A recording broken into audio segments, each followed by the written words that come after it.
why did police need a search warrant to be able to go into a state-run juvenile detention facility? When they came to the state and said, hey, here's what's going on, don't you think the state would have said, hey, yeah, go in there. We don't want drugs being trafficked in our juvie center. We don't want guards that are possibly bringing handguns in that could kill other guards.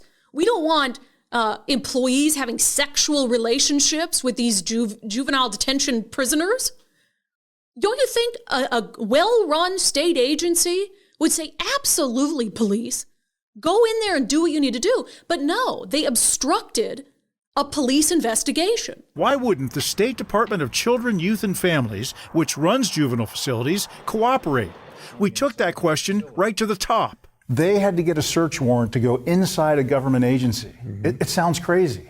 Law enforcement did raise some issues. I think there was some miscommunication that occurred that was really unfortunate. Washington Governor Jay Inslee and DCYF dispute that there is a lack of cooperation with police and that a search warrant was even necessary. Yeah, it's unusual. There was some miscommunication. If they called a little higher in the food chain, I think that would have got resolved. But here's the thing. The King 5 investigators obtained this letter sent directly to Governor Inslee by Lewis County leaders 2 months before JNet sought a search warrant.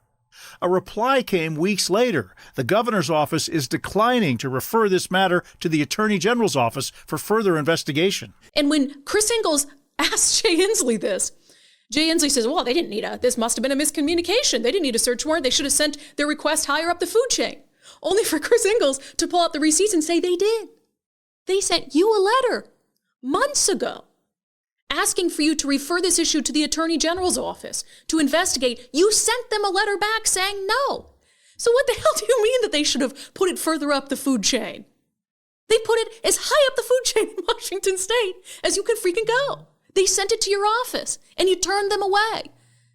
And they had to get a search warrant to weed out obvious criminal conduct in a state-run juvenile detention facility. Because you told them, don't worry about it. We've got it. We've made improvements. We've improved training. As if improving training of security guards is going to stop them from engaging in sex, from bringing in drugs, from bringing in guns or whatever other contraband. I'm sorry, you can't train that out of someone. You can't train criminal conduct out of someone. You have to weed it out with a criminal investigation. You have to put people behind bars. So this is the question here.